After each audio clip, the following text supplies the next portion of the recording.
Muy bien.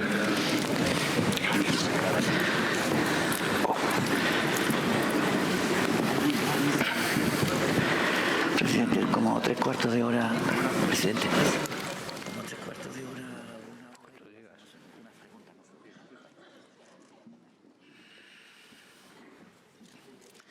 Bueno, muy buenas noches a todos. Muchas gracias por venir, querido alcalde, amigos. Muchas gracias por su asistencia esta noche. Uno no va a cometer la insolencia de presentarles al presidente Aznar. Sí me gustaría decirles que, por mi experiencia personal, creo que conviene escucharle porque tiene la cualidad de que sus diagnósticos y sus análisis políticos se acaban revelando ciertos en la mayor parte de los casos. Yo hablo con él periódicamente, como 1 o 2 veces al año, y me traza cuadros de situación, y esos cuadros de situación, porque luego uno toma nota, se pueden comparar después con los hechos y en general se corresponden con bastante frecuencia. Recuerdo, por ejemplo, a principios del mandato de Rajoy, cuando todo el país estaba en el rescate, en el debate de la crisis financiera y económica, recuerdo que me dijo: el problema de este momento es Cataluña. Y van a dar un golpe como a la primera ocasión que tengan. Bueno, no necesito decirles lo que pasó después, casi 5 años después, pero acabó pasando. Y en ese sentido, una cuestión de orden, una azafata pasará, por si alguien quiere formular por escrito una pregunta que yo luego le pasaré al presidente cuando terminemos la charla. Le decía, presidente, que hace unos días, la semana pasada o la otra, le escuché en un foro, creo que de la Universidad Francisco de Vitoria. Le escuché decir algo parecido a que si este gobierno revalida el mandato, está en riesgo la España que conocemos. Algo parecido a esto. Y por empezar el coloquio, la charla de alguna manera, pues quería preguntarle si eso era una hipérbole electoral o es un diagnóstico, ese pesimismo es un diagnóstico real suyo.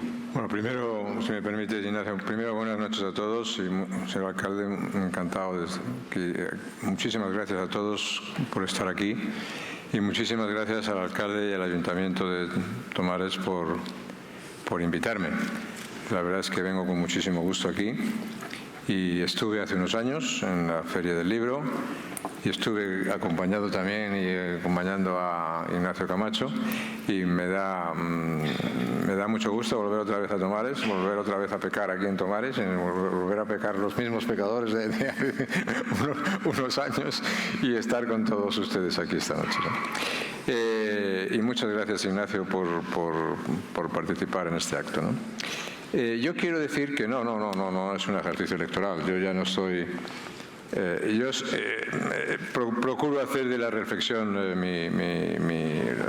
que llevo de decir en público, no estoy en actos electorales. Yo lo que sí estoy muy convencido de eso que dije, ¿no? Yo creo que si la actual coalición en el gobierno de España ganase las próximas elecciones, quiere decir, fuese capaz de formar un gobierno, los resultados de repetir el gobierno, un gobierno parecido, no tengo ninguna duda que España entraría en un proceso constituyente. Por lo tanto, eso significaría que oficialmente se establecería el fin de la transición española, tal como lo hemos conocido, y se promovería una mutación constitucional, unas reformas constitucionales que cambiarían sustancialmente lo que significa lo que conocemos hoy como la España constitucional en la que hoy estamos, en la que hoy vivimos, ¿no? No es un diagnóstico pesimista, yo creo que es un diagnóstico absolutamente realista. El problema es que nos tenemos que dar cuenta cuando hacemos los juicios políticos y cuando hacemos los comentarios políticos, y Ignacio Camacho los hace muy brillantemente, casi a diario, y es cómo está constituido este gobierno. Claro, este gobierno está constituido por un socialismo muy radical, está constituido por comunistas, por separatistas y apoyado por antiguos terroristas. Esa es la coalición que gobierna España. Entonces, de esa coalición, separatistas y antiguos terroristas, su objetivo es acabar no solamente con la Constitución, sino dividir el país. Pero son los socios de gobierno. Y la visión que puede tener los comunistas de Podemos es una visión que no tiene nada que ver con la transición democrática. Nada que ver. O sea, defienden otro tipo de sociedad completamente distinta, otro tipo de economía totalmente distinta y un país que no tendría nada que ver con el actual, ¿no? Bueno, eso condiciona todos los días, como podemos ver, la acción de gobierno, porque la supervivencia del actual, o sea, del Partido Socialista en el gobierno, solamente depende de la vida que le insuflan sus socios en el gobierno. Esa es la realidad. Pero la Constitución tiene blindajes, candados, para evitar una mutación sin consensos. Pero si uno llama a las interpretaciones, las mutaciones constitucionales, se pueden producir por vía de interpretación. Y en segundo lugar, es verdad que si uno va y apela a lo que significa un proceso de reforma y respeta el proceso de reforma de la Constitución, hay partes de la Constitución que están muy protegidas y por lo tanto reformar la Constitución es muy difícil. Pero, querido Ignacio, por eso se intentó dar un golpe de Estado. Y por eso en otros tiempos se hizo el Plan Ibarretxe, que era otro intento de golpe de Estado, prácticamente. Claro, porque los que quieren cargarse la Constitución y los que quieren cargarse en gran medida la vigencia constitucional del país no están dispuestos a seguir las reglas establecidas para reformar la Constitución. Por eso se da el golpe de Estado. Y por lo tanto, nadie puede decir, nadie puede pensar que no se abriese un proceso constituyente de raíz. Y por lo tanto no es necesaria reformar la Constitución, es que se abre un proceso constituyente. Por eso yo hablo no de un proceso de reforma constitucional, sino de un proceso constituyente, que es a lo que se iría, ¿no? Porque no se van a seguir los trámites normales de la reforma. La otra vía que existiría es que, existiendo una interpretación por parte del Tribunal Constitucional singular, por decirlo de esa manera, pues podría producirse una alteración constitucional por interpretaciones del Tribunal Constitucional. Pero eso sería un esquema extraordinariamente difícil y legalmente difícil de seguir, ¿no? Es decir, constitucionalmente España es una nación y la soberanía reside en el pueblo español. Entonces, el Tribunal Constitucional puede decir muchas cosas, pero no puede decir que hay dos naciones y la soberanía no reside en el pueblo español, porque es que la Constitución dice lo contrario. Bueno, justamente porque de lo que se trata es de reconocer que España no es una nación, o de intentar de que España no es una nación, sino que son varias naciones, pues el proceso constituyente, al final, es inevitable. Como cuando los separatistas hacen la reivindicación de la amnistía, ¿no? La amnistía es algo que no existe en la Constitución. No es posible. Bueno, la amnistía en España no es legalmente posible. ¿Cómo se puede interpretar que es posible? Pues no se puede interpretar que es posible. Simplemente se tiene que hacer una Constitución que permita o que establezca la amnistía como ellos quieren, como una facultad o como un derecho, ¿no? Lo que pasa es que hay quien piensa, presidente, que la línea que usted dice, bueno, si el gobierno revalida mandato puede haber un proceso pactado y si gobierna a la derecha va a haber otro proceso por las malas. Vamos a ver, yo lo que creo es que cuando uno piensa en lo que significa o en el interés de España o piensa en lo que más conviene para tu país, y yo es exactamente lo que he procurado hacer siempre, pero digamos, ahora lo hago sin ningún tipo de presión desde el punto de vista electoral o sin ningún tipo de agobio desde el punto de vista político. Yo creo que a España le conviene un cambio. España necesita un cambio claramente. Y que hoy solamente el centro derecha es capaz de articular la convivencia, la coexistencia, la legalidad establecida por nuestra Constitución de 1978. Solamente lo garantiza una victoria del centro derecha en las próximas elecciones. Se podrá decir, cuidado, y el Estado de Derecho que funcione. Y yo digo, exactamente, y el Estado de Derecho que funcione. Pero una de las tareas que yo creo que tendrá el próximo Gobierno de España, que espero claramente que sea diferente, es fortalecer la nación española, fortalecer el Estado de Derecho, salvaguardar nuestro estado del bienestar, estabilizar con todas sus consecuencias el Estado autonómico y recuperar el prestigio internacional de España. Esas 5 cosas son 5 obligaciones absolutamente inapelables que tiene el próximo Gobierno. Y son 5 obligaciones a las que se tendrá que dedicar con toda intensidad desde el primer día de Gobierno.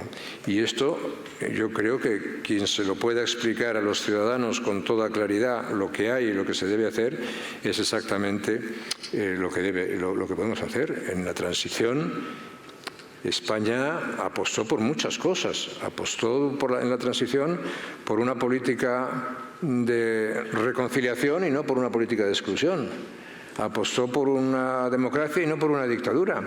Apostó por un Estado de Derecho sólido institucionalmente, garantizado por una monarquía parlamentaria y por la corona, y no por un Estado arbitrario o por un Estado sin leyes. Apostó por poner fin al aislamiento de España y apostó efectivamente por abrirse al mundo. Eso es una responsabilidad muy grande que ahora tenemos que interpretar en el punto que hay ahora. Y yo sobre las necesidades de España, desde el punto de vista político y desde el punto de vista económico y social, si tenemos tiempo para hablarlo, pues tengo pocas dudas de sus necesidades. ¿Y ese programa que usted resume implica necesariamente un programa derogatorio de la legislación de este mandato? Desde luego, de algunas normas que se han aprobado, sí. Y yo creo que en lo que representa el Partido Popular, que es el partido al que yo voy a votar, no me importa, o sea, lo digo con mucho gusto y con mucho agrado. Yo creo que sorprendería lo contrario. Salvo que sería una noticia lo contrario, no, pero eso no es decir, lo voy a hacer y creo que además está muy bien dirigido y muy bien liderado en este momento por Alberto Núñez Feijóo.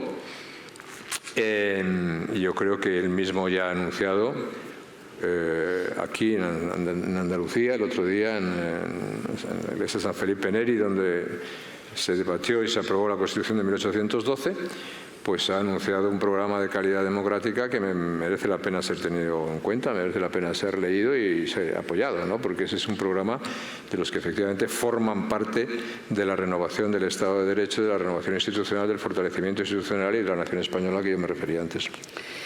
¿Y ese programa de derogación cómo se conjugaría con la necesidad de restablecer consensos?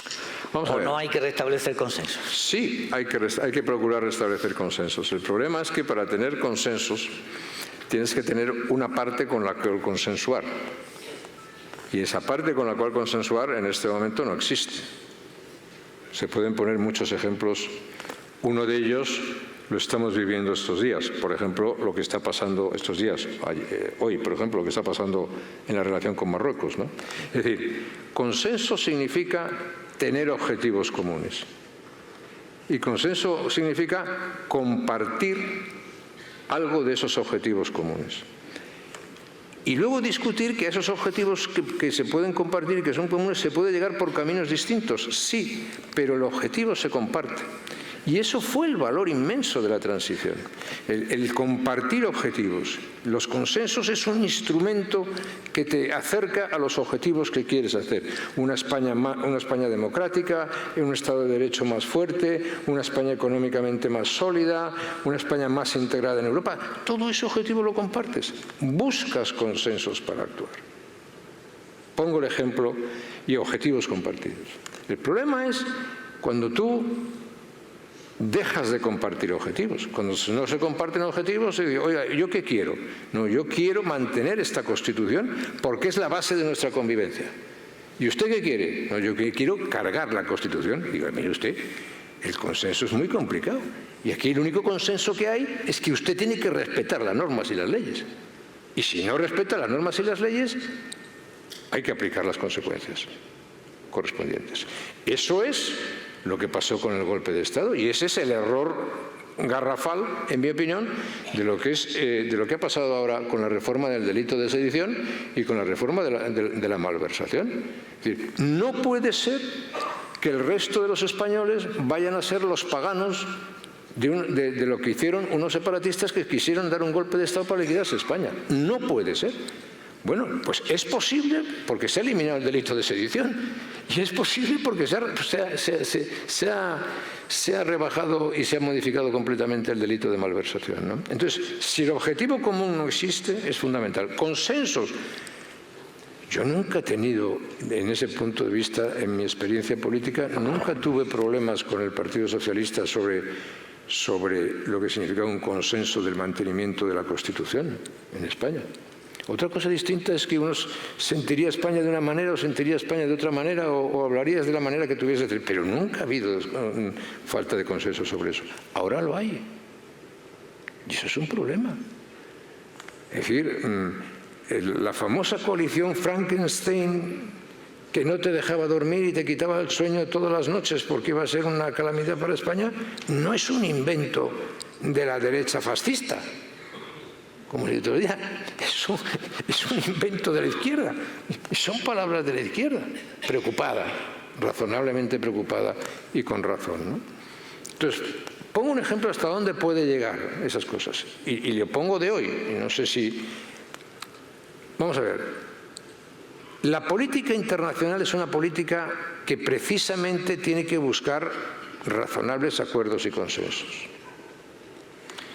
¿Entre quiénes? Pues esencialmente entre los principales actores de la política nacional, porque es una política nacional de Estado, de España, de la nación. Es muy difícil pactar política internacional de España razonable con los que se quieren liquidar España. Si yo no pactaría la política internacional de España con los separatistas o con la gente de Bildu, no, yo no lo haría. Lo intentaría pactar lo que tuviese que pactar con el Partido Socialista. Muy bien. El actual presidente decide un buen día que la política que mantenía España con gobiernos de derecha, gobiernos de izquierda, en relación con el Marruecos y con el Sáhara desde hace muchas décadas, se cambiaba. Y nos enteramos gracias al rey de Marruecos, que publicó la carta. Vamos a ver, ¿y eso con quién se había hablado? ¿Se había pactado eso con la oposición? No. Se le había llamado al líder de la oposición y le había dicho, oye, ¿qué te parece esto? ¿Qué os parece esto? ¿Podemos estar de acuerdo? Más aún, va uno al Parlamento, al Congreso de los Diputados, y organiza un debate para que las fuerzas, se debata eso públicamente en el Congreso. Y si es necesario, el Congreso vote y apruebe. Y si no, lo rechaza. Ninguna de esas cosas se ha hecho. Yo dije entonces, de lo que se ha hecho ahora, van a venir muy malas consecuencias para España. Pues ahí estamos. Se ha hecho una operación espectacular. Es decir, no se ha pactado, no se ha consensuado, no ha habido un solo minuto, ni siquiera una comparecencia parlamentaria. Hemos perdido las relaciones con Argelia y somos humillados por Marruecos. O sea, es difícil tener un éxito mayor. Es difícil. Y voy a decir una cosa. A mí me molesta mucho que el presidente del Gobierno de España, el que sea desairado. Me molesta mucho. Pero me molesta más que el presidente del Gobierno de España se deje desairar. Porque cuando uno no se deja desairar, hay cosas que no pasan. Usted lo recibió Hassan, ¿verdad? ¿Cómo? Usted lo recibió Hassan cuando era presidente. ¿Yo? No, es que no te entiendo bien. Que lo recibió Hassan II cuando era presidente, ¿no? No sé si Mohamed también. Varias veces también. Varias veces. Bueno, luego quería volver a España, pero como veo que tiene ganas de hablar de Marruecos... Es el hecho de la política, el hecho de decir, ¿qué estamos haciendo? O sea, lo hacemos sin consenso, lo hacemos sin debate parlamentario, lo hacemos sin acuerdo, lo hacemos a escondidas, perdemos las relaciones con Argelia, que enseguida las van a cubrir los italianos y a ocupar el espacio que ponía España, y resulta que cuando queremos resolver un problema nos crean este problema, ¿no? Yo no estoy criticando, el rey de Marruecos es un rey con años de experiencia y con una personalidad especial y con un talento grande, ¿no? Entiende que defiende los intereses de Marruecos, ¿no? Lo que yo me gustaría es que los intereses de España estuviesen mejor defendidos y mejor representados. ¿Tenía que ir el rey a Marruecos? ¿Cómo? Que si debería ir el rey a Marruecos. Yo rey Felipe, vamos. Yo ahora mismo no plantearía eso, y mucho menos en este momento, ¿no? Yo creo que esas relaciones son relaciones en las que el rey y en su presencia internacional, en su misión constitucional, que también la tiene desde el punto de vista de la presencia internacional en España, tiene una relevancia muy grande, pero la formalidad de la política de relaciones exteriores depende fundamentalmente del gobierno y esencialmente depende del presidente del gobierno, ¿no? Y bueno, y esa relación, pues las relaciones con los datos y los hechos son los que tienen que hablar, y los datos y los hechos hasta ahora hablan de una manera poco provechosa y poco favorable para los intereses de España, por desgracia. Y voy a decir una cosa que no es que es un ejercicio de realismo. Vamos a seguir pagando precio si seguimos actuando de la misma manera. Y deja que ha hecho y la falta de consenso.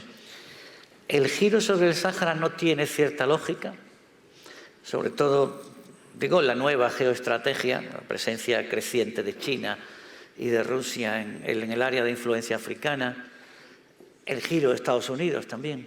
Lo que tiene lógica, yo creo, es respetar los compromisos que uno tiene. Segundo, respetar la legalidad internacional y los compromisos internacionales. Y tercero, pensar en los intereses nacionales de España. Si a mí se me dice en esta pregunta, oye, mira, es que resulta, mira lo que ha pasado, y fíjate qué éxito tan extraordinario hemos conseguido en el viaje a Marruecos, y fíjate cómo están las relaciones con Argelia, y fíjate cómo hemos mejorado nuestra posición en todo eso, en términos políticos en Europa, en la relación con los norteamericanos, etc. Pero es que los hechos evidencian exactamente lo contrario, ¿no? No se debe actuar de esa manera, ¿no? De esa manera, ¿no? Y entonces, en política internacional hay gente que sabe perfectamente, algunos, otros lo deberían saber, ¿no?, que cuando te hacen un traje, te toman la medida, te la toman para siempre, pero para siempre. Y como te toquen una medida en la cual se huela que la debilidad es lo que cuenta, pues vas a pagar facturas. ¿Y si se produjera un cambio de gobierno, cómo se recompone eso? ¿Habría que darle marcha atrás? Pues eso, para el próximo presidente y para el próximo ministro de Asuntos Exteriores, es una gran pregunta, pero yo no la voy a contestar directamente porque no sé, porque no quiero condicionar nada. Sí digo que estoy convencido que en las relaciones de España y Marruecos el tema del Sáhara será España, el gobierno de España planteará el tema encima de la mesa y revisará esa situación. ¿Eso lo puede desarrollar un poco más? Bueno, he dicho que hay que cumplir con la legalidad internacional, que hay que cumplir los compromisos y que eso no es excluyente con unas relaciones de buena vecindad que yo he defendido siempre y que yo deseo. ¿Usted ha pensado siempre que la defensa de la autonomía del Sáhara era un arma, una herramienta española ante la presión sobre Ceuta y Melilla? Sobre todo era un deber español, ¿no? ¿Perdón? Sobre todo era un deber español. nosotros éramos la potencia que administraba el Sáhara. Dejamos de administrarlo. Pero teníamos una responsabilidad y, por tanto, podemos abdicar de esa responsabilidad. Lo que se ha hecho es abdicar de esa responsabilidad. Pero la pregunta es, ¿por qué hay que abdicar de esa responsabilidad? Estamos ejerciendo nuestra responsabilidad con arreglo a nuestras obligaciones, con arreglo a nuestras obligaciones internacionales. No estamos reconociendo otra cosa. No estamos poniendo en peligro nada. Y eso entra perfectamente dentro del terreno de las relaciones, como digo, que yo deseo fervientemente, de buena vecindad, pero hay que hacerlo. ¿Por qué vamos a renunciar? Si es nuestra obligación, es nuestro deber. Es nuestro deber. Pero sobre todo, si quieres cambiar de política, puedes cambiar de política. Pero si lo haces, procura acordarlo. Y si no consigues el acuerdo, mi sugerencia es abstente. Es decir, no lo hagas. No lo hagas. Al final, me dice, volvemos otra vez al inicio, ¿no? ¿Por qué no se ha hecho un debate parlamentario sobre esta cuestión y una votación? Porque el presidente del Gobierno no puede llevar este asunto con la coalición que le apoya a debatir en el Congreso. Es que no puede llevarla. Es que de la coalición que le apoya, su posición no lo apoya nadie. Excepto su partido y algunos con reticencias.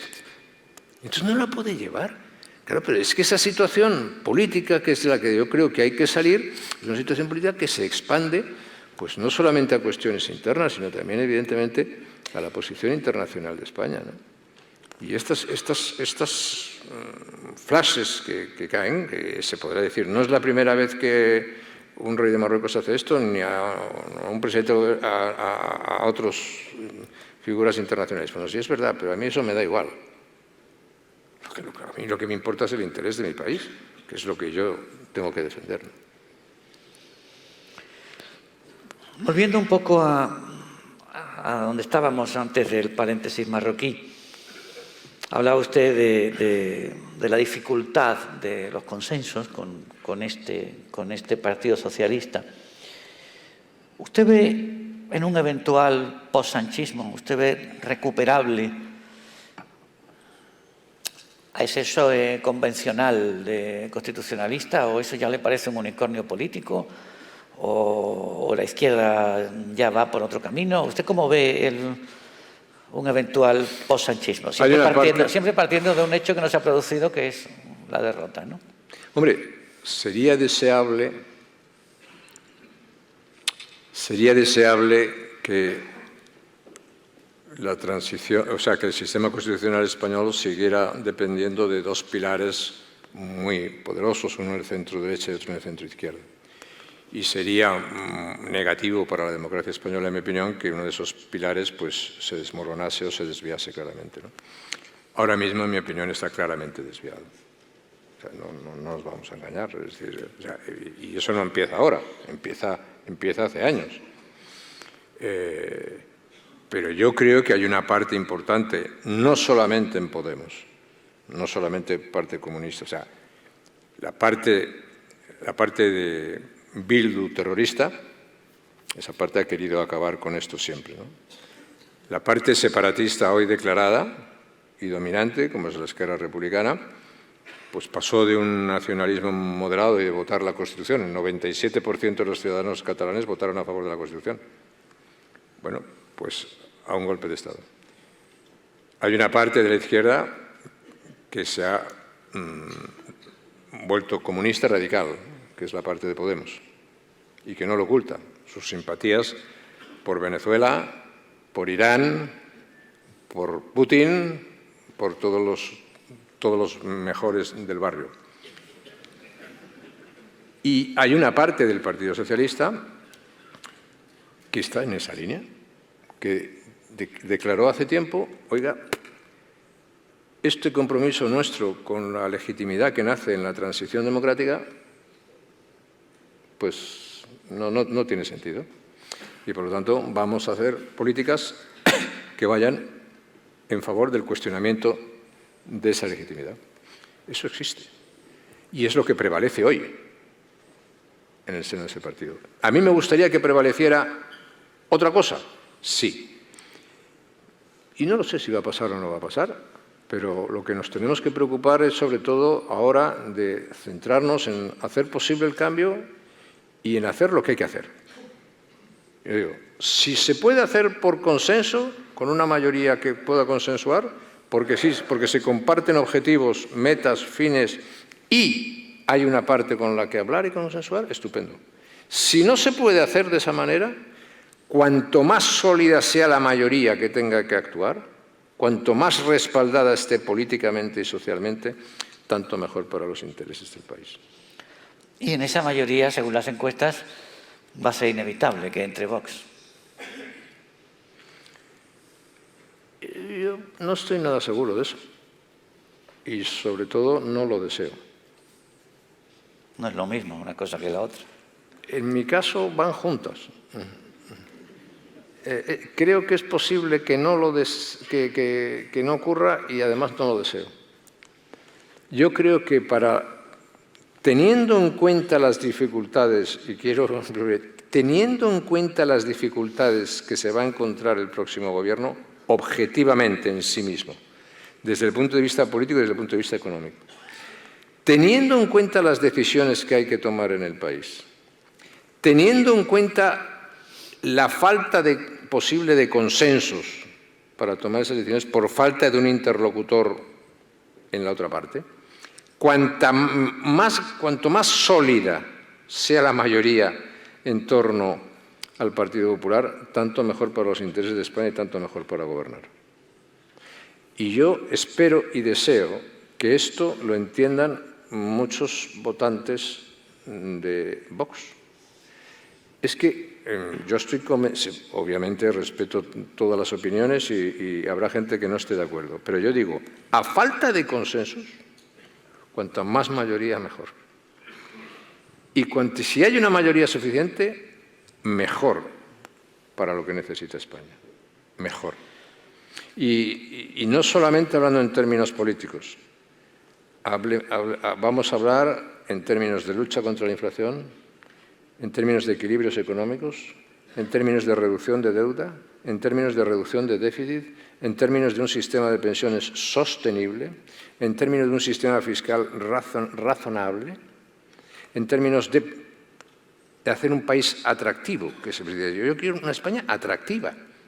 O sea, que sea atractiva no solamente para venir aquí millones de turistas que vienen, ya somos atractivos en eso, pero que sea atractiva para estar, para vivir, para invertir, para trabajar, para hacer cosas. Y eso es mucho más importante, tener un sistema fiscal razonable, tener un equilibrio económico. Es mentira todo eso que se ha dicho, que los equilibrios económicos son contrarios al crecimiento y al empleo. ¿Qué va? Lo que es contrario al crecimiento y al empleo es el derroche. Es gastar sin tino. España, la Seguridad Social tiene un agujero de más de 100.000 millones de euros. De más de 100.000 millones de euros. Tenemos un endeudamiento y le estamos endeudando a nuestros hijos, es el 119% del Producto Interno Bruto, 1,5 billones de euros. Pues siga usted gastando. Siga gastando lo que quiera. Y después de todo este gasto y de todo este dispendio, pues hay que decir, oiga, lo cual es un dato objetivo, España no ha recuperado económicamente todavía los niveles prepandemia. Bueno, pues entonces, lo bueno que tienen las democracias, entre otras cosas, es que pueden decirse, que puede defenderse lo que uno piensa y que además cada cierto tiempo se vota, ¿no? Ahora hay una oportunidad y hay una oportunidad para hacerlo. Pero, por favor, no se olvide de eso. Con una mayoría suficiente, una mayoría cercana a la suficiente, y la apelación a una mayoría suficiente es muy importante en un país en el cual los consensos son muy difíciles, muy complicados. Pero hay una parte del electorado de derecha que de alguna forma da por hecha la alianza con Vox y que además la considera conveniente porque, bueno, quizá por las experiencias recientes, no ve al PP con la suficiente firmeza para abordar un programa como el que puede hacer falta. Yo creo que la firmeza ahora mismo la dan las personas, ¿no? Y yo antes he hecho un elogio del liderazgo del Partido Popular Y yo creo en ese liderazgo, sinceramente. Yo creo que Alberto Núñez Feijóo es una persona fiable y que cuando dice que va a cambiar determinadas cosas, que va a hacer ciertas políticas, lo va a hacer y lo va a cambiar. No tengo ninguna duda de eso y yo le animo a que lo haga también, ¿no? Pero no tengo ninguna duda en que va a ser así, ¿no?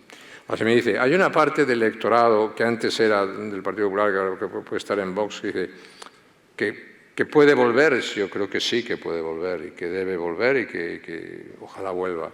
Hay otra parte del electorado que dirá, pues no sé, yo no me fío. Bueno, pues lo que yo espero es que esa parte sea pequeña. Lo que deseo es que esa parte sea una parte pequeña, ¿no? Porque considero, sinceramente, como sabes muy bien, Ignacio, y todo el mundo, yo no tengo ninguna aspiración de nada, ¿no? O sea, no aspiro a nada ni en estas elecciones, ni en la siguiente, ni en las otras, ni en las de más allá, que espero vivir muchas, obviamente, todavía. Pero a mí me preocupa la situación general, me preocupa tener una visión clara de lo que hay, porque yo sigo pensando todavía que para intentar solucionar las cosas tienes que mirar los problemas que tienes de frente, tienes que entender la realidad de lo que pasa y buscar las soluciones. Y yo creo que la realidad de España en este momento pues es muy clara y que las soluciones pasan por un camino, ¿no? No dificultemos ese camino porque eso sería un error muy grande. Y al final el centro derecha español, tengo que decirlo, ¿vale? Lo digo, ha triunfado cuando ha estado unido y ha fracasado cuando ha estado desunido. Punto. Alguna vez que hemos venido a tomar también a charlar, hablábamos de Ciudadanos. Ya no procede, ¿no? Yo creo que no. Pero usted tuvo esperanza en Ciudadanos y lo dejó escrito, además, en un libro. Yo creo que Ciudadanos pudo aportar en un momento muy delicado de la política española, pudo aportar unos valores y unos factores positivos, pero que eso no resultó. Al final, eso pasa en la vida política, ¿no? Yo creo que al final en la vida española, cuando uno ve la evolución de la política española desde la transición para acá, los nuevos partidos han aportado poco, ¿no? Era mucho más sólido lo que va el bipartidismo imperfecto, que también en algunos casos fue demasiado imperfecto, porque era un predominio mucho más que un bipartidismo, ¿no? Pero eso se corrigió. Ahora, ¿qué han aportado los partidos nuevos a la política nacional? ¿Ha mejorado la política nacional? ¿Es políticamente España mejor? ¿Ha mejorado el nivel político? ¿Tenemos mejores dirigentes políticos? ¿Tenemos mejor el sistema institucional? ¿Ha mejorado nuestro Estado de Derecho? Yo creo que su aportación es bastante escasa, ¿no?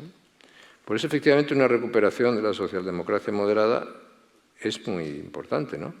Pero hay que ver que, bueno, pues hoy los niveles de fragmentación y de confrontación que existen en muchos países, pues llaman la atención a mucha gente y piensan que en España sería bueno que pasase algo para el estilo. Yo creo exactamente todo lo contrario, ¿no? Creo que el fin de semana va usted a ir a la reunión intermunicipal del partido en Valencia, sí. Y va a ver a Feijóo, se va a encontrar con Feijóo. ¿Usted habla con Feijóo? Yo hablo con Feijóo, sí, sí. ¿A menudo? Cuando él quiere. ¿Cuándo? Cuando él quiere.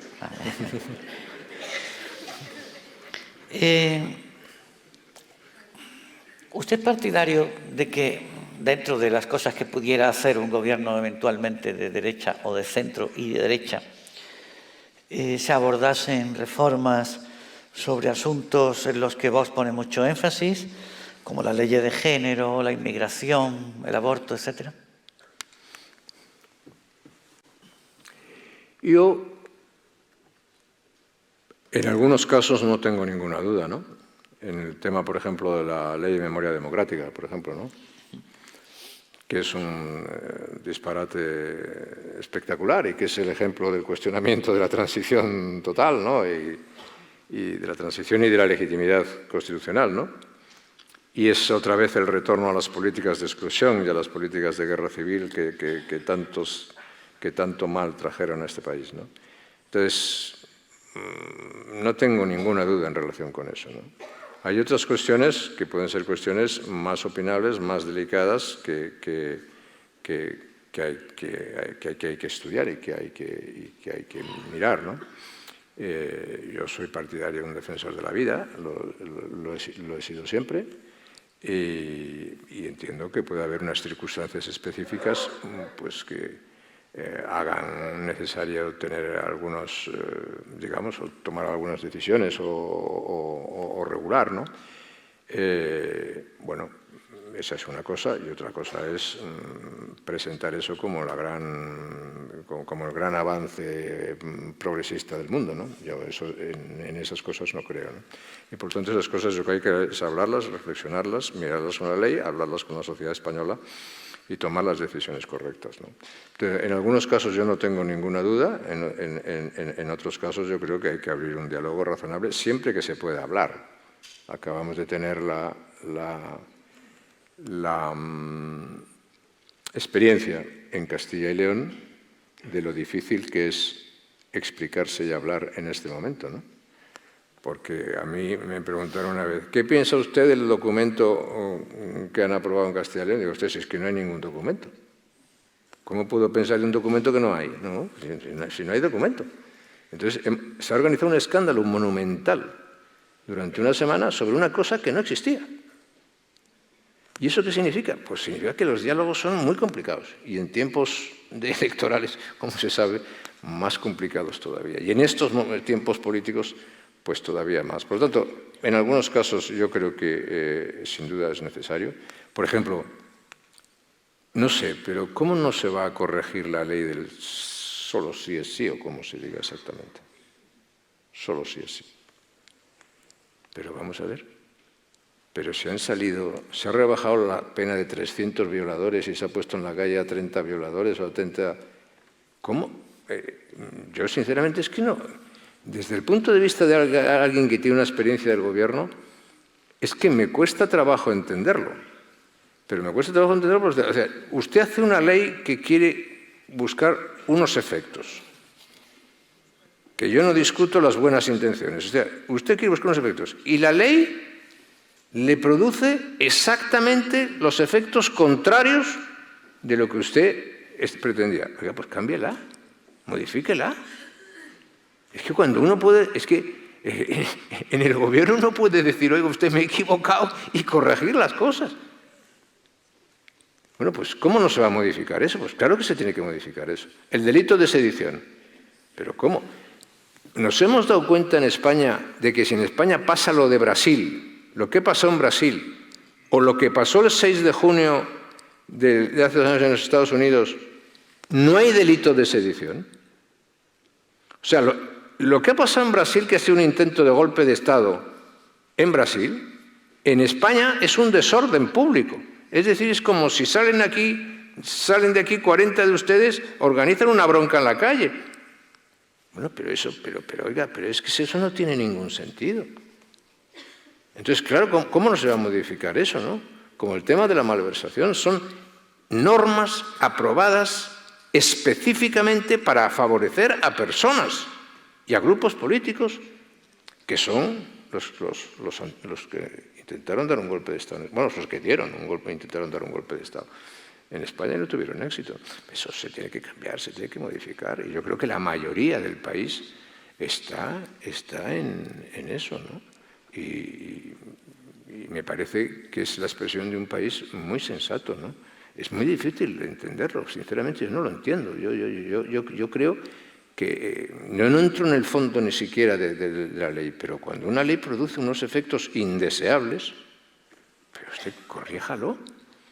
Y si no se puede corregir, es que el nivel de dependencia en el gobierno es de tal envergadura que se pueden aplicar esa ley y favorecer a violadores y a acosadores y a toda esta gente sin que pase nada. Y eso es asombroso, ¿no? Tengo en la mano un mazo de preguntas de público. Algunas son, vamos, la mayoría tienen bastante interés, pero antes de pasar a ellas, me gustaría escucharle unas palabras sobre la situación en Europa en relación con la guerra de Ucrania, el realineamiento, la posición de la Unión, de la UE. La pregunta, que es muy importante, la cuestión es, ¿qué es lo que queremos hacer? O sea, nosotros hemos tomado el mundo occidental, para entenderlos, la OTAN, donde estamos, ha tomado varias decisiones que unas funcionan bien mejor, o la Unión Europea funciona mejor y otras funcionan peor. Primero, hemos decidido que no queremos una guerra con Rusia, por los riesgos que eso entraña. Y hemos decidido que no queremos que la guerra actual se expanda. Bueno, en eso estamos. Hemos decidido que vamos a apoyar a Ucrania, para que Ucrania, su soberanía y su territorio sean respetados. Y la estamos apoyando. ¿Y te parece bien que lo hagamos? Y me parece muy bien que lo hagamos, es nuestra obligación. Hemos decidido que ese apoyo a los ucranianos debía tener como consecuencia y como final el que las tropas rusas retrocediesen al territorio, a los límites que tenían antes de que se produjera la invasión. Eso no está funcionando hasta hoy.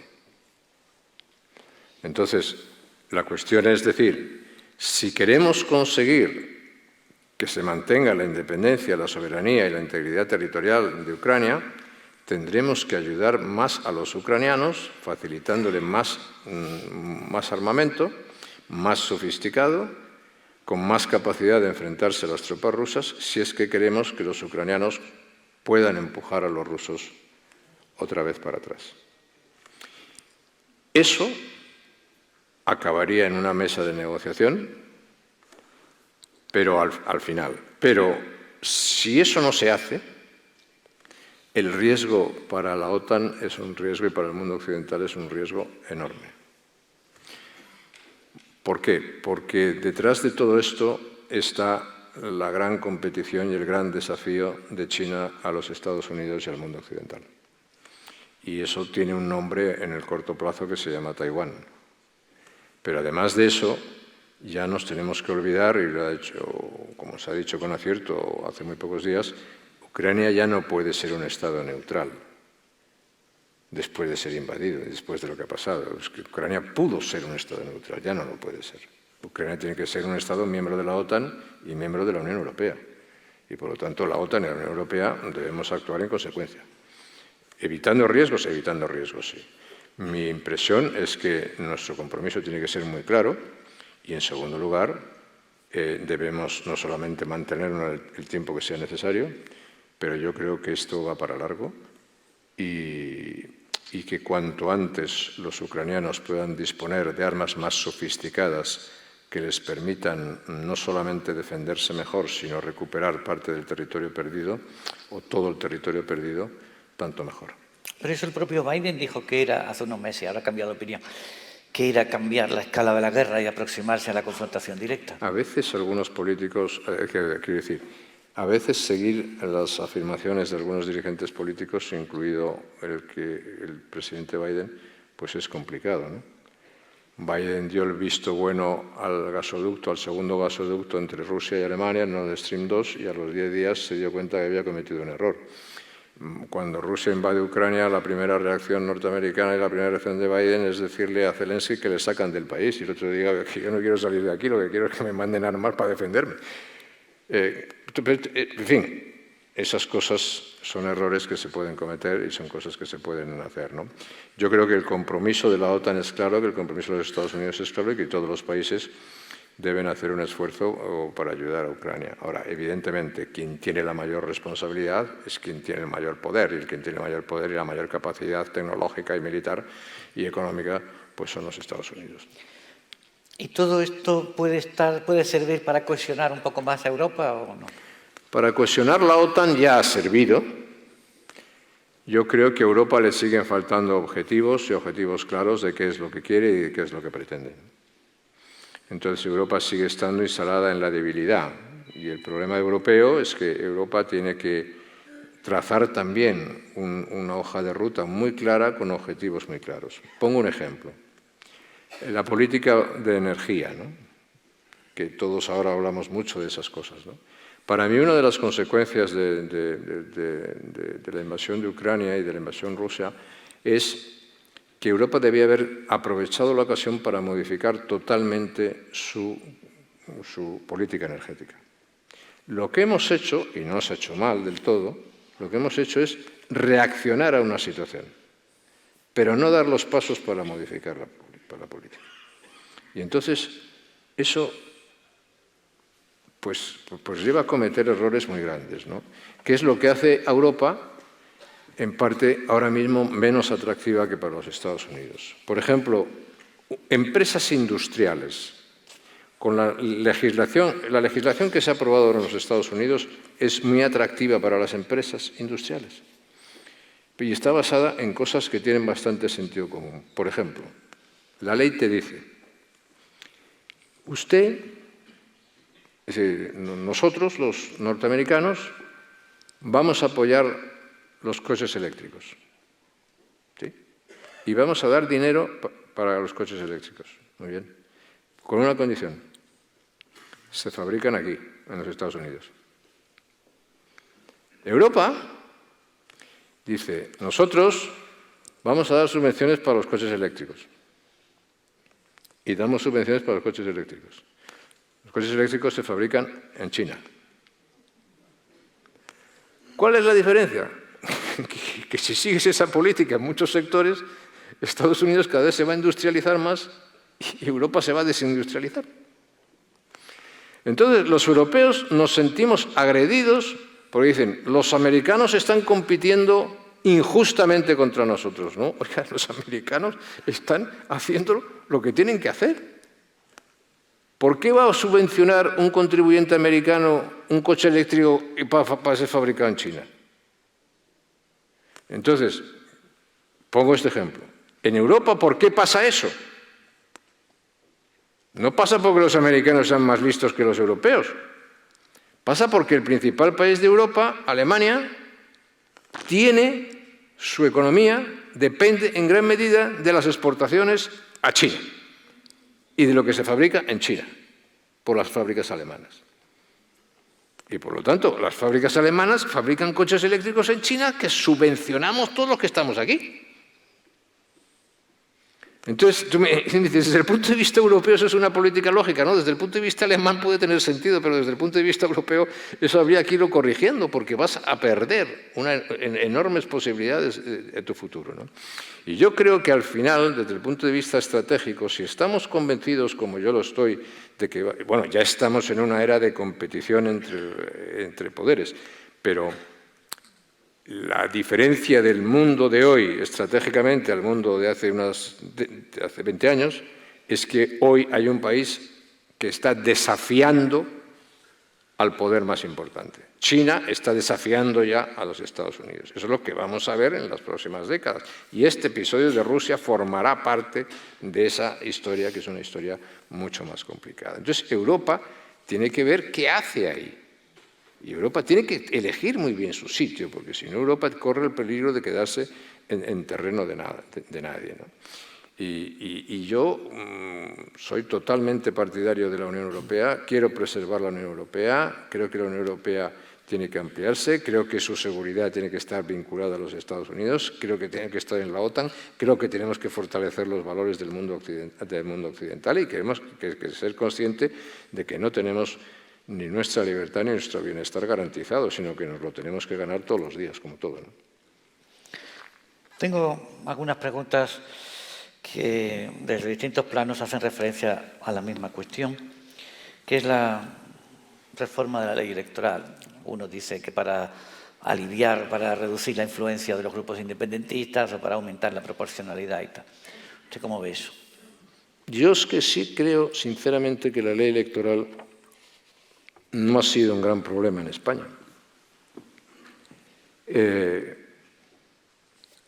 Lo que pasa es que hay algunas personas que con toda su buena voluntad y con toda su ingenuidad piensan, cuando ganan, están contentos con la ley electoral, pero cuando pierden, no les gusta la ley electoral. Y dicen, ¿podríais haber cambiado la ley electoral? No, pues la ley electoral forma parte de esos consensos constitucionales en los cuales no se puede cambiar ni se debe cambiar por un gobierno si no es por acuerdo, ¿no? Pero si usted mira los gobiernos de España desde el año, bueno, quiero decir, desde el 77, desde que existe esta norma electoral, es que España, comparado con otros países, pues Inglaterra acaba de tener 4 primeros ministros en 5 años.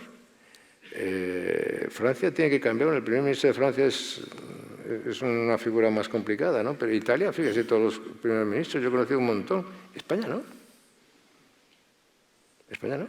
Ha sido un país razonablemente estable, es verdad. Hemos tenido episodios desgraciados porque tenemos nuestro problema, que es el problema del separatismo y del nacionalismo exacerbado, que es lo que hay que poner absolutamente límites, y antes me preguntabas por eso, y el mensaje es que tiene que ser muy claro. Oiga usted, el mensaje que tiene que entender todo el mundo de España, la soberanía de la nación española ni está ni se pondrá nunca en cuestión, punto. Y el que lo quiera hacer, al margen de las leyes, pues se tendrá que tener a las consecuencias. Esas son las reglas fundamentales, esas son las reglas que nos dimos en la transición. Bueno, pues yo creo que lo que he dicho. Hay una persona que le pide opinión sobre la propuesta de Vox de que Tamames lidere una moción de censura. ¿Cómo? Sí, Vox está negociando con Tamames para que sea el candidato a una moción de censura. Y una persona quiere saber qué le parece. No es un bulo, lo ha confirmado Tamames, ¿sí? Yo, sí. Conozco hace muchos años a Ramón Tamames y es una persona de larga trayectoria, ¿no? Pero yo creo que España no está para estas cosas ahora, ¿no? Con todos mis respetos, ¿no? O sea, Ramón Tamames es una persona muy inteligente, pero que tiene 90 años. Entonces, y yo tengo muchos menos, pero quiero decir, yo creo que hay cosas, no por eso, sino en líneas generales, yo creo que España no está para este tipo de cosas ahora, ¿no? O sea, tenemos que tomarnos el país en serio, ¿no? Y estas es de las cosas que justifican las palabras que yo decía antes, ¿no? Que hay partidos cuya utilidad es dudosa cuando se hacen este tipo de cosas, ¿no? Pues a propósito de eso, hay alguien que pregunta, le leo la pregunta, dice, de sus propias palabras se deduce que frente a un gobierno como este no se puede ser, dice, entre comillas, moderado. Deme un motivo para no votar a Vox. Llevo toda la tarde dándolos, ¿no? Lo que no sé si le he convencido, pero luego si al quien ha hecho esta pregunta, si luego quiere acercarse, hacemos una sesión especial. Yo en eso no pierdo oportunidad, pero cuidado que llevo toda la tarde intentándolo hacer. Pero vamos, ya que lo acabamos de hacer, como es la siguiente pregunta a la moción de censura, una moción de censura que no puede salir, que está hecha para perder y planteada en esas circunstancias, pues demuestra que es mejor votar a otro partido que no a ese. Esa es mi opinión. Hay otra persona que pregunta, a propósito de la mutación constitucional de la que hablábamos al principio, si usted piensa que esa mutación podría llevar incluso a la forma de gobierno, a la República.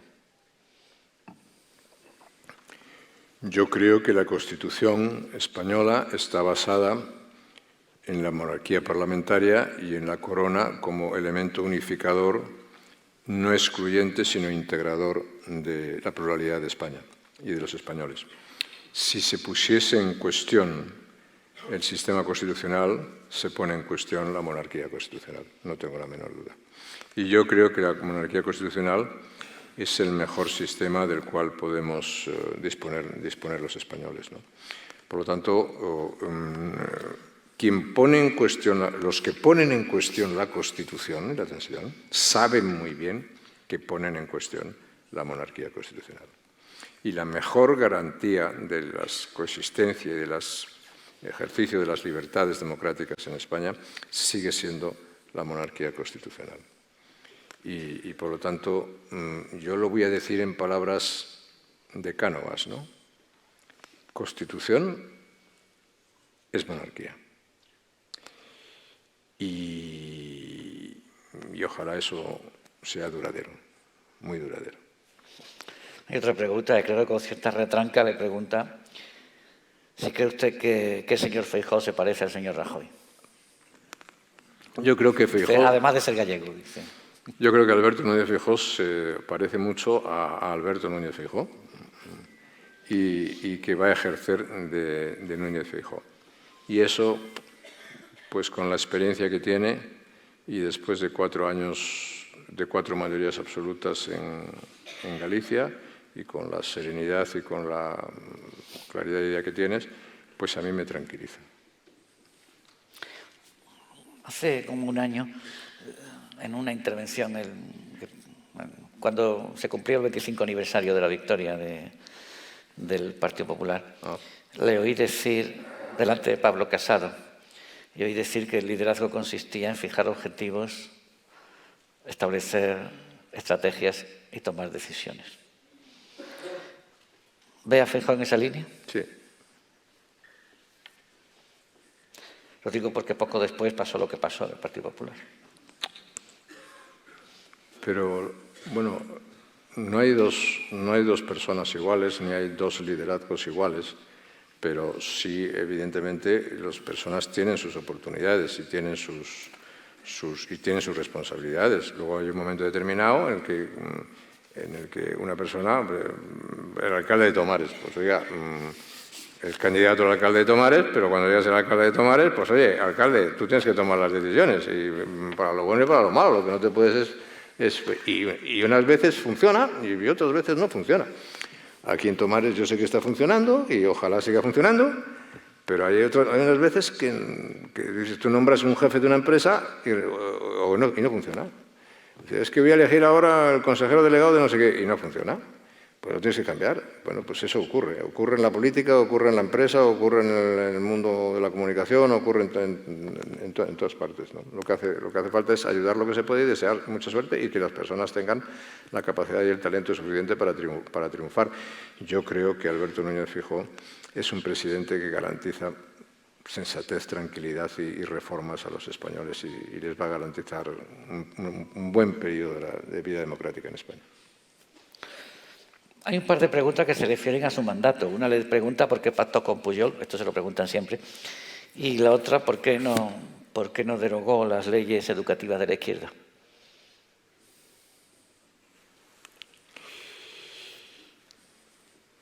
Y la política también es pacto. Yo pacté con el nacionalismo catalán, que en aquel momento no era separatista, pero pacté. ¿Por qué pacté? Porque lo necesitaba.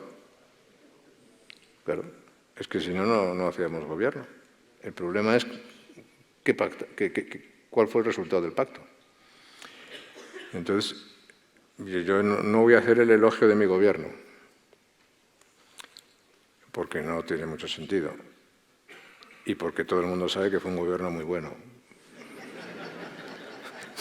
Pero solamente haré una referencia, y es 4 años después nosotros nos presentamos a las elecciones y los españoles nos dieron la mayoría absoluta.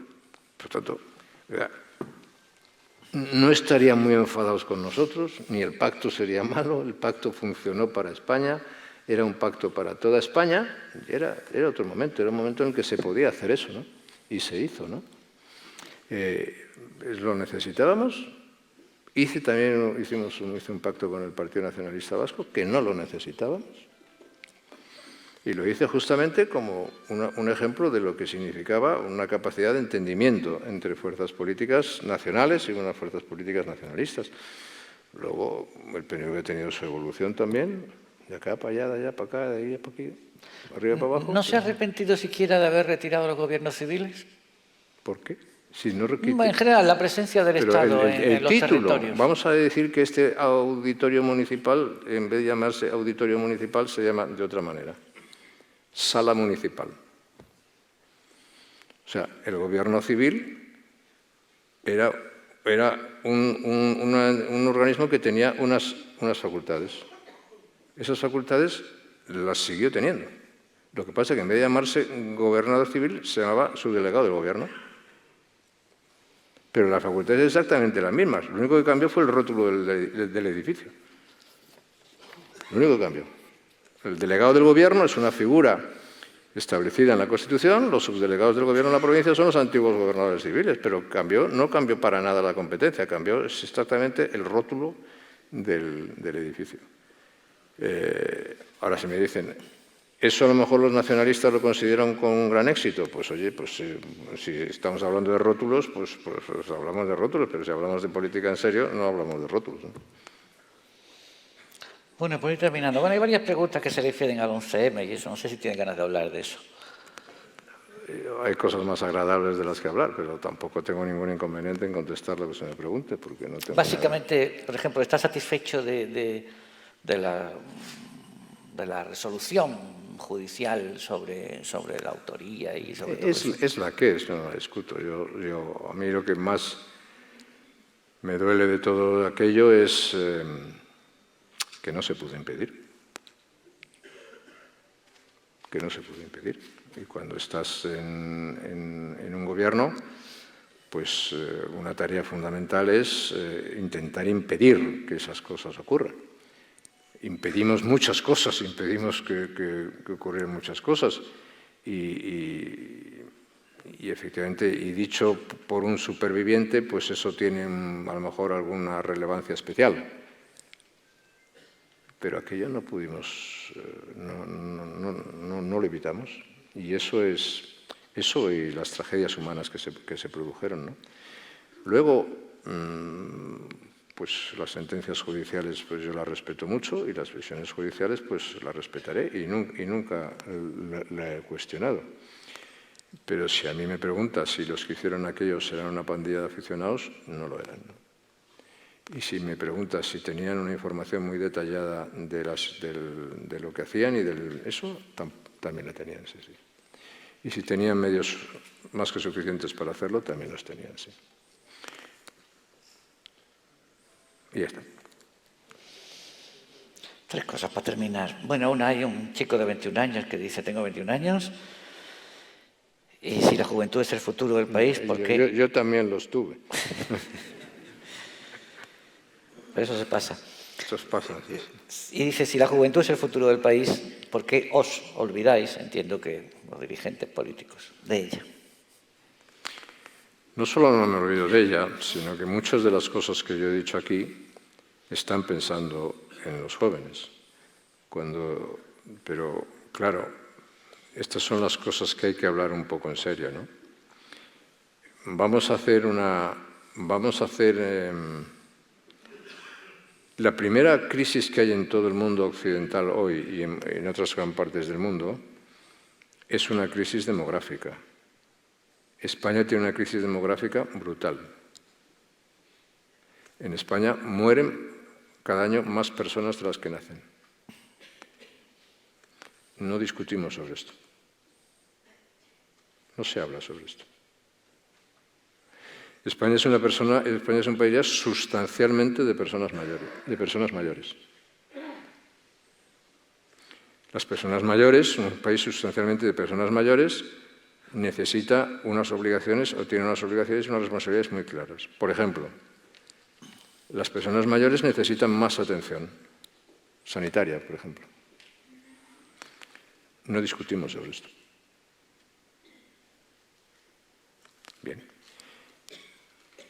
Conforme haya más personas mayores, personas que se van a jubilar, van a ser necesarias más pensiones.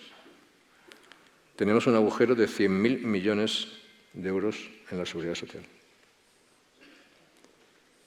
Nos gastamos mensualmente de torno al 11.000 o 12.000 millones de euros mensuales en pensiones. que dentro de muy pocos años, cuando se jubile la generación del baby boom, que duró del 53 o del 54 al 76, o sea, duró, no, al 76, sí, al 76, duró 20 años, en el que España tuvo 16 millones más de habitantes. ¿Qué vamos a hacer? No se habla de eso. Lo único que se habla es de indexar, de volver a indexar las pensiones. Es decir, o sea, explíqueme usted, si tengo un agujero de 100.000 millones y tengo una inflación del 7,5%, ¿usted cree que lo mejor para el país y para los pensionistas es volver a que las pensiones vayan con la inflación? ¿Y los salarios también? Con todo eso va la renta, ¿eh? Bueno, quiero decir, hagamos una sociedad viable. Y cuando yo hablo de la deuda, mire, la deuda, el punto, el 1,5 billón de deuda que tiene España, ese 1,5 billón de deuda, lo van a pagar los jóvenes. Va a recaer esencialmente sobre las generaciones jóvenes. Entonces me dice, ¿cuál es mi preocupación? Yo me estoy preocupando de las generaciones, de la carga que estamos dejando a las generaciones jóvenes. Y cuando hablamos de un déficit estructural del 5%, lo que estoy diciendo es que España se levanta cada día con 50.000 millones de euros que no puede pagar.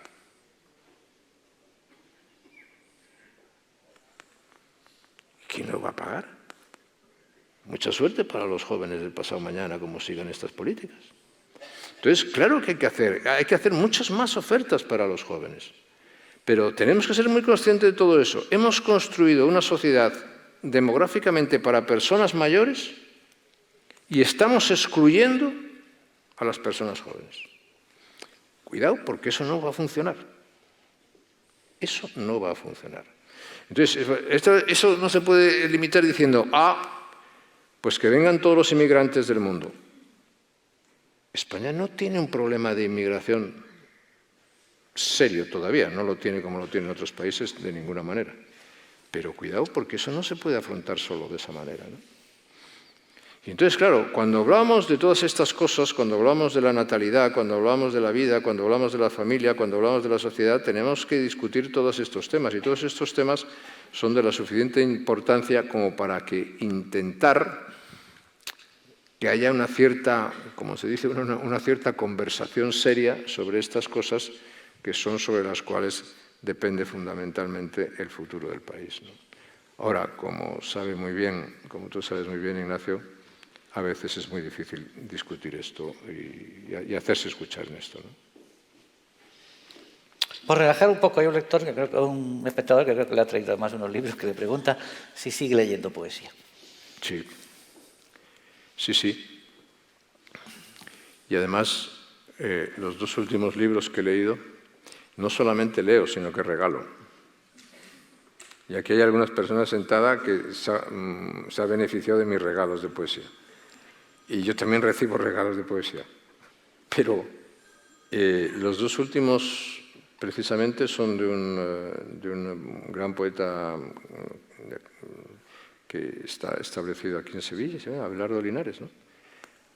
Abelardo Linares me ha regalado los 2 últimos, una colección de poemas de amor de Antonio Machado, una antología de poemas de amor de Antonio Machado, y otro libro de sus autores, José Luis, perdón, no es Hinojosa porque no es Hinojosa, pero es que siempre me sale el apellido Hinojosa y no es Hinojosa. Pero se llama José Luis. Y son los 2 últimos que he leído. Bueno, por terminar, ya que el ciclo se llama España Adelante, y a modo de conclusión, enumeraría usted, le voy a pedir 3, si quiere alguno más, y por orden, los principales problemas de esta nación en este momento. Digo, a modo de recapitulación, porque llevamos toda la noche hablando de ello.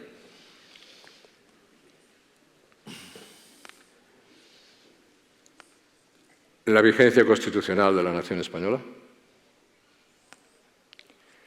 la necesidad de hacer una economía viable y atractiva en un país fuerte y la necesidad de que el país internacionalmente vuelva a ser un país respetado y admirado. Esas tres cosas son las cosas básicas. Perdóname una cuestión sobre el tercero. Si hay un cierto consenso dentro de las críticas generalizadas que se le hacen a este gobierno, es que en Europa tiene buena entrada el presidente Sánchez. Yo hablo simplemente de resultados. Bueno, trae fondos y esas cosas. No, sí, fotos todo lo que quiera, pero tú dices, oiga... Le dan margen de déficit. No sé. Yo me ocuparía de tener un poquito de orden en la casa, ¿no? Y tener la casa ordenada. Y tener la casa ordenada pues es la mejor recomendación y la mejor política posible, ¿no? Entonces uno puede decir, oiga, mire usted, había por ejemplo un gasoducto que se llamaba MidCat que iba a transportar, como su propio nombre indica, gas. Y eso pues ya deja de ser un gasoducto y ahora se va a llamar de otra manera, Barcelona, Marsella o no sé cómo, y va a transportar hidrógeno.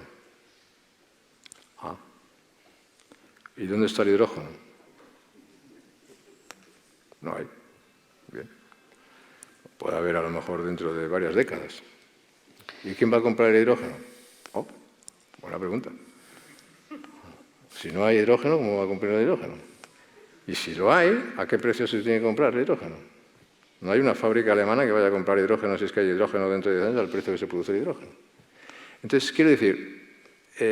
¿Y la excepción ibérica, por ejemplo, tampoco le parece bien? De la excepción ibérica, esa es de las cosas que España tiene que salir de esas excepciones, ¿no? España tiene una excepción ibérica porque tenemos un problema energético, de conexión energética muy grande con Europa, fundamentalmente debido a Francia.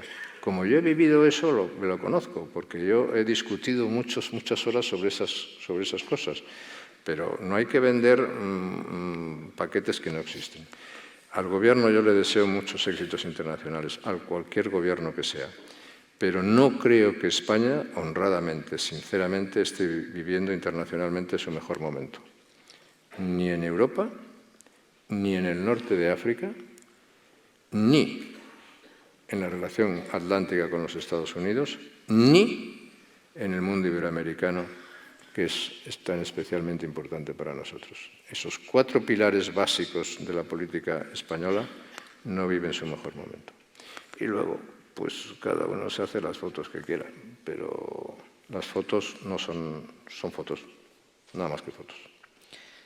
¿Quiere decir algo sobre lo que no hayamos hablado? Quiero dar las gracias. Yo creo que hemos hablado de casi todo, incluso hasta de poesía de amor, pero quiero dar las gracias otra vez al alcalde de Tomares, quiero dar las gracias al Ayuntamiento de Tomares, desearle muchísima suerte. Muchas gracias a todos por estar aquí. Compruebo con satisfacción que después de 1 hora y media...